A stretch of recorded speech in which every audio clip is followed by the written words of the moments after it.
Welcome to సినీ జోష్. నేను మీ మహా. మనసంతా నువ్వే, ఆట, నేనున్నాను ఇలాంటి బ్లాక్ బస్టర్ మూవీస్ అందించిన విఎన్ ఆదిత్య గారు అయితే మనతో పాటు ఉన్నారు.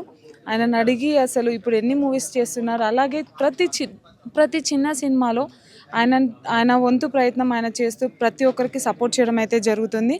ప్రతి చిన్న సినిమాకి మంచి గెస్ట్గా వచ్చి తన వంతు సహాయం చేస్తున్నారు. అలాగే ఇండస్ట్రీలో ఎలా ఉంది ఏంటి అనేది సార్ని అడిగైతే తెలుసుకుందాం. హలో సార్, నమస్తే. నమస్తే అండి. ఎలా ఉన్నారు సార్? బాగున్నా. సార్, ఏ చిన్న సినిమా చూసినా అక్కడ గెస్ట్గా మీరే కనిపిస్తున్నారు. మీ సపోర్ట్ ఫుల్గా ఇస్తున్నారు. అంటే చిన్న సినిమాలకి ఇలా సపోర్ట్ ఇవ్వడానికి గల కారణాలు ఏంటి సార్? నేను చిన్న సినిమా పెద్ద సినిమా అని నేను రిలీజ్ వరకు డిఫరెన్షియేట్ చేయను. ఏ సినిమా అయినా పబ్లిక్లోకి వెళ్ళాక అది ఎంత పెద్ద సినిమా అన్నది వాళ్ళు డిసైడ్ చేస్తారు. బట్ నన్ను ఇన్వైట్ చేసినప్పుడు ఒక సినిమా గురించో అందులో ఉన్న టాలెంట్ గురించో ఒక 4 మంచి మాటలు చెప్పడానికి నేను ఎప్పుడు ఉంటాను. ఎందుకంటే అది నేను ఇప్పుడు డైరెక్టర్స్ అసోసియేషన్ ప్రెసిడెంట్గానే కాదు, అంత క్రితం కూడా నేను ఒక డైరెక్టర్గా కూడా నాది నా బాధ్యత నాకు గుర్తింపు తెచ్చిన ఇండస్ట్రీకి నేను ఇవ్వగలిగిన మినిమం థింగ్ ఏంటంటే ఇంకొక సినిమాని ఎంకరేజ్ చేయటం. అలా లేకపోతే నా సినిమాల్ని కూడా ఇండస్ట్రీ ఇంత మంచిగా చూసుకోవాలి, నా కెరీర్ని నా సినిమాల్ని కూడా ఇండస్ట్రీ ఇంత ఆదరించాల్సిన నెసెసిటీ లేదు కదా అనుకుంటాను. ఊరికే నా పని నేను చేసుకుని వెళ్ళిపోవాలి అన్న ఐడియా నాకు లేదు. సో మనం ఎదిగినప్పుడు మనతో పాటు ఇంకో 4 ఎదిగితే ఆ వ్యవస్థ బాగుంటుందని నమ్ముతా. కాబట్టి డెఫినెట్గా ఎవరు ఇన్వైట్ చేసినా నేను వీలైనంత వరకు రావడానికి ట్రై చేస్తాను. సో అలాగే వీళ్ళు కూడా కళ్యాణం కమనీయం జీవితం. ప్రస్తుతం నేను ఫనీ అని మూవీ చేస్తున్నాను. క్యాథరిన్ ట్రెసా గారు హీరోయిన్. ఇంకా త్వరలో సెన్సార్కి వెళ్ళబోతున్నాము. సార్, మనసంతా మూవీతో ఉదయ్ కిరణ్ గారికి హ్యాట్రిక్ విజయాన్ని మీరు అందించడం జరిగింది. అప్పుడే హ్యాట్రిక్ విజయం అందుకున్నారు. అలాగే బ్లాక్ బస్టర్ మూవీ మనసంతా నువ్వే కూడా. సో అప్పుడు ఒక స్వీట్ మెమొరీ ఏమైనా షేర్ చేసుకుంటారా సార్? చాలా ఉన్నాయి. అంటే బేసిక్గా ఫిల్మ్ ఇట్ సెల్ఫ్ ఒక వండర్ఫుల్ మెమరీ, నాకు లైఫ్ లాంగ్ చెరిష్ చేసుకోగలిగిన. ఆ సినిమా మేకింగ్లో నాకు ఆల్మోస్ట్ ఎవ్రీడే చాలా ఉన్నాయి. లైక్ సుచిత్ర చంద్రబోస్ గారికి నేను ఫస్ట్ టైం కథ చెప్పి ఆవిడని సింగిల్ కార్డ్ కొరియోగ్రాఫర్గా ఒప్పించడము.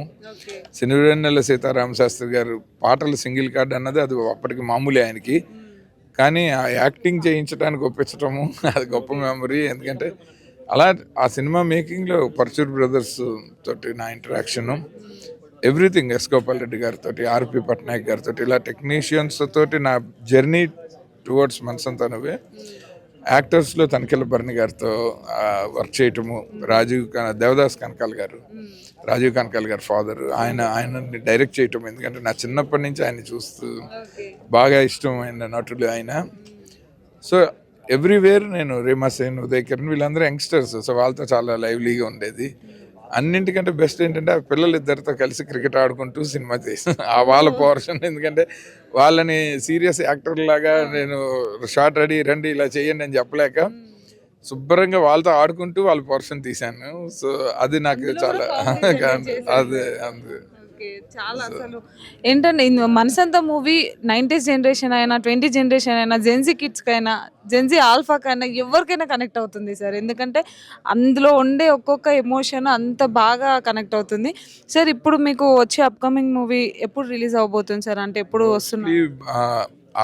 అంటే ఇంకా సెన్సార్కి అప్లై చేసిన దగ్గర నుంచి టెక్నికల్ టైం, అది సెన్సార్ అయిన తర్వాత రిలీజ్ ప్లాన్స్ స్టార్ట్ చేస్తాము. మ్యాక్సిమం ఇంకొక 20-25 డేస్లో సెన్సార్ అవుతుంది. సార్, మీరు చాలా మూవీస్ చేశారు, పెద్ద పెద్ద యాక్టర్స్తో కూడా చేశారు. వీళ్ళతో యాక్ట్ చేయాలని ఉంది, ఫ్యూచర్లో వాళ్ళతో ప్లానింగ్స్ ఏమన్నా ఉన్నాయా సార్? చాలా పెద్ద లిస్ట్ అది. అంటే వీళ్ళతో పక్కాగా లైఫ్లో ఒకసారైనా డైరెక్ట్ చేయాలి ఈ హీరో అలా ఏం లేదు. నాకు అనుకున్న కథకి ఫస్ట్ సూటబుల్ హీరోతో చేయాలనిపిస్తుంది, ప్లాన్ బి కాకుండా. కథ రాగానే మైండ్లో వచ్చిన హీరోతోటి ఆ సినిమా చేస్తే చాలా బాగుంటుంది అనిపిస్తుంది. అది చాలా రేర్గా వస్తుంది ఆపర్చునిటీ. అది ఇప్పుడున్న సెటప్లో ఇంకా కష్టం. అది ఇదివరకే చాలా కష్టము, ఇప్పుడు ఇంకా కష్టం.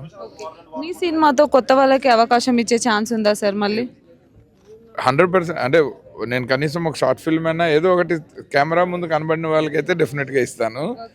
డైరెక్ట్గా నా కెమెరా ముందరకు వచ్చేస్తే నాకు కొంచెం కంగారు. ఆడియన్స్ ఎక్కడో ఒక కెమెరాలో పబ్లిక్లోకి వాళ్ళు వచ్చిన వాళ్ళ బాడీ లాంగ్వేజ్ అది చూస్తే నేను కొంచెం వాళ్ళని బెటర్గా పోర్ట్రే చేయగలుగుతాను.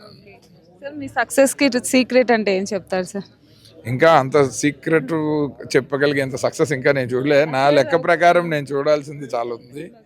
సార్ మీరు అనుకుంటున్నారు కానీ మనసంతా నువ్వే, ఆట, నేనున్నాను ఇలాంటి వండర్ఫుల్ బ్లాక్ బస్టర్స్ ఇచ్చారు. మీరు మాకైతే సక్సెస్ఫుల్ డైరెక్టరే అదే సార్. అఫ్ కోర్స్ అంటే నా మూవీస్ ఆర్ సక్సెస్ఫుల్, బట్ నేను మళ్ళీ ఆ స్ట్రింగ్ కంటిన్యూ చేసే విధంగా నేను మళ్ళీ నన్ను నేను రీడిఫైన్ చేసుకుంటున్నాను. అది ఫనీ సినిమా నుంచి ఓకే. ఒక జెన్జీ డైరెక్టర్ లాగా నేను కంపీట్ చేస్తున్నాను కాబట్టి long way to go. Okay. Thank you sir. Thank you so much and all the very best for your so much అండి, థ్యాంక్ యూ సో మచ్.